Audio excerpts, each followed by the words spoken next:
अरहम और बोलने वाली चींटी एक छोटे और खुशहाल मोहल्ले में अरहम नाम का एक जिज्ञासु और दयालु 4 साल का लड़का रहता था।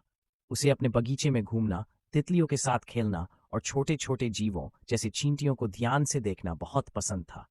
धूप भरी सुबह में अरहम फूलों के पास खेल रहा था। उसने देखा कि चींटियों की एक लंबी कतार छोटे छोटे खाने के टुकड़े उठाए चली जा रही है।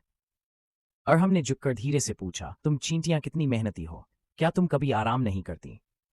अरहम की हैरानी के लिए एक छोटी चींटी ऊपर देखकर बोली, धन्यवाद अरहम कि तुमने हमारी मेहनत को नोट किया। हम सब साथ मिलकर काम करते हैं क्योंकि टीम वर्क से सबसे मुश्किल काम भी आसान हो जाते हैं। हैरान और खुश होकर अरहम ने पूछा, वाह, तुम बोल सकती हो, मुझे और क्या सिखा सकती हो? चींटी मुस्कुराते हुए बोली, बिल्कुल, लेकिन पहले क्या तुम हमारी मदद करोगे? एक बड़ा पत्थर हमारे रास्ते को रोक रहा है और हमें तुम्हारी मदद चाहिए। बिना देर किए अरहम ने सावधानी से पत्थर को हटा दिया।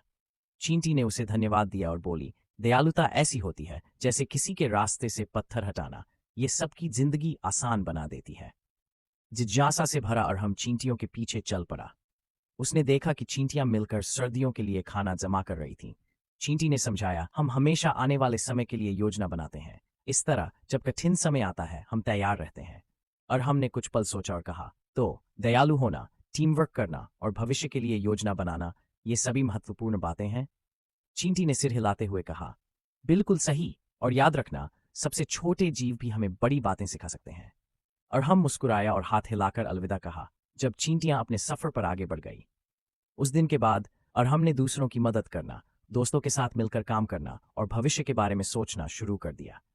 सीख, दयालुता, टीम वर्क और भविष्य की योजना बनाना जरूरी है, और सबसे छोटे जीव भी हमें बड़ी सीख दे सकते हैं।